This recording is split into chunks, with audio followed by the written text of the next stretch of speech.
Hello everyone, it's Shane Kanto, your Wasteland reviewer, and I'm here to review Season 2 of The End of the Effing World. And this is the follow-up series to quite the controversial but intriguing series that debuted on Netflix that got a lot of attention, starring Lawther and Jessica Barden.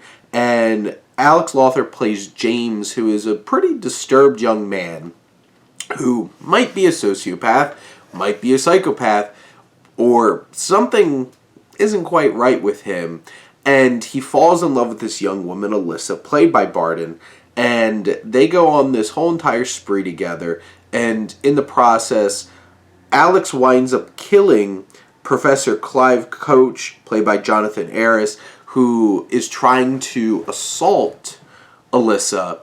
And that comes back to bite them in the second season, as it's revealed in this first episode that Bonnie, played by Naomi Ackie, is a young woman who is also pretty disturbed and traumatized, who winds up developing these feelings for this professor. And when she finds out that he's been murdered, she seeks vengeance upon Alyssa and Alex, Lawther's James, and comes chasing after them after this time since the first one, because at the end of the first series, James is shot. And you have Alyssa, who's moved on. She has this young man she's fallen for. They're about to get married. And James, his father has passed away. He still loves Alyssa. And she winds up running away after getting married and goes off with James, and just so happens to run into Bonnie. And this is when things get interesting, and this series continues its string of very awkward, shocking violence that causes a lot of shocking moments, intense moments.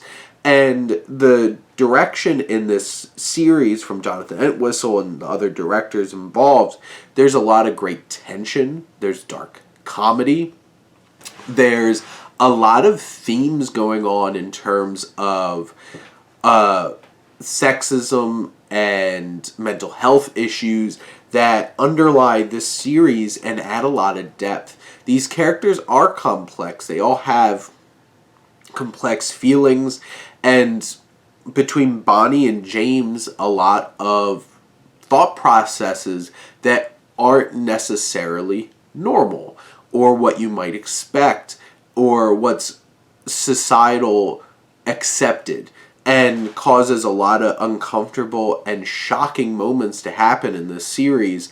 And this series takes you for a ride. This second season, I was really thinking how they would continue this story in an intriguing and thoughtful way.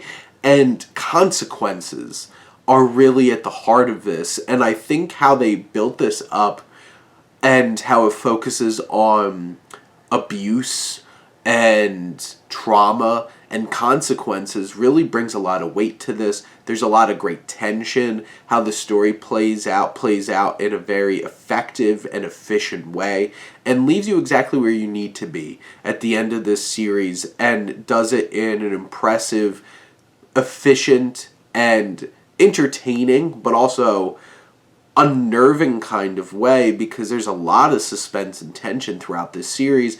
And each episode's like 20 to 24 minutes and knows exactly the story it needs to tell, how to tell it. And this is some great writing and some great filmmaking. And overall, I think this is quite the impressive series. And I'm glad that they made this second series and really knocked it out of the park with it. But those are my thoughts on Season 2 of The End of the Effing World. Let me know what you think, and let's talk some TV. But thank you as always for tuning in and supporting your Wasteland reviewer.